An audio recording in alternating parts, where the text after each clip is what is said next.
This is Genesis 43, the second journey to Egypt. Now the famine was still severe in the land, so they had eaten all the grain they had brought from Egypt. Their father said to them, "Go back and buy us a little more food." But Judah said to him, "The man warned us solemnly, 'You will not see my face again unless your brother is with you. If you will send your brothers along with us, we will go down and buy food for you. But if you will not send him, we will not go down.' And because the man said to us, 'You will not see my face again unless your brother is with you.'" Israel asked, "Why did you bring this trouble on me by telling the man you had another brother?" They replied, "The man questioned us closely about ourselves and our family. Is your father still living?" he asked us. "Do you have another brother?" We simply answered his questions. How were we to know he would say, "Bring your brother down here"? Then Judah said to Israel his father, "Send the boy along with me. We will go at once, so that we and you and our children may live and not die. I myself will guarantee his safety. You can hold me personally responsible for him. If I do not bring him back to you and set him here before you, I will bear the blame before you all my life.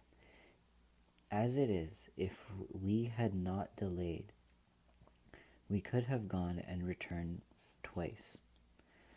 Then their father Israel said to them, "If it must be, then do this. Put some of the best products of the land in your bags and take them down to the man as a gift: a little balm, a little honey, and some spice and myrrh, some pistachio nuts and almonds.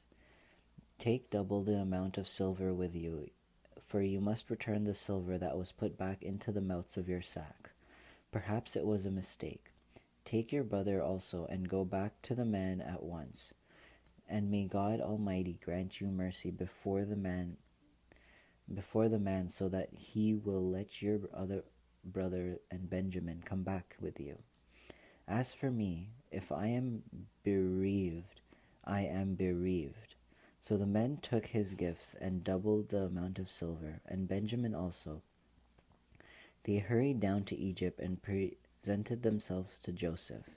When Joseph saw Benjamin with them, he said to the steward of his house, "Take these men to my house, slaughter an animal, and prepare dinner. They are to eat with me at noon." The man did as Joseph told him, and took the men to Joseph's house. Now the men were frightened when they were taken to his house. They thought, "We were brought here because of the silver that was put back in our sacks the first time.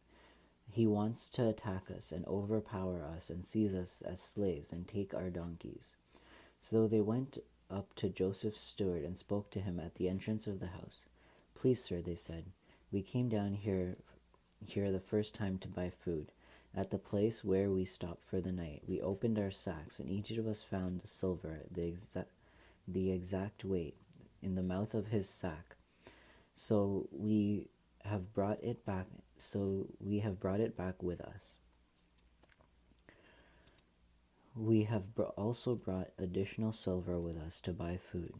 We don't know who put the silver in our sacks." "It's all right," he said.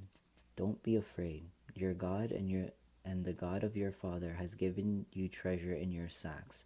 I received your silver." Then he brought Simon out to them. The steward took the men into Joseph's house, gave them water to wash their feet, and provided fodder for their donkeys. They prepared their gifts for Joseph's arrival at noon, because they had heard that they were to eat there. When Joseph came home, they presented to him the gifts they had brought into the house. They bowed down before him to the ground. He asked them how they were, and then he said, "How is your aged father you told me about? Is he still living?" They replied, Your servant our father is still alive and well," and they bowed low to pay honor to him. As he looked about and saw his brother Benjamin, his own mother's son, he asked, "Is this your youngest brother, the one you told me about?" He said, "God be gracious to you, my son." Deeply moved at the sight of his brother, Joseph hurried and looked for a place to weep. He went into his private room and wept there. After he had washed his face, he came out and controlling himself and said, "Serve the food." They served him by himself, and the brothers by themselves, and the Egyptians who ate with him by themselves, because Egyptians could not eat with Hebrews, for that was detestable to Egyptians.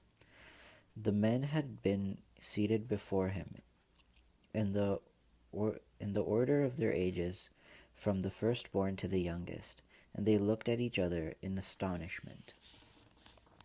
When portions were served to them from Joseph's table, Benjamin's portion was 5 times as much as anyone else's, so they feasted and drank freely with him.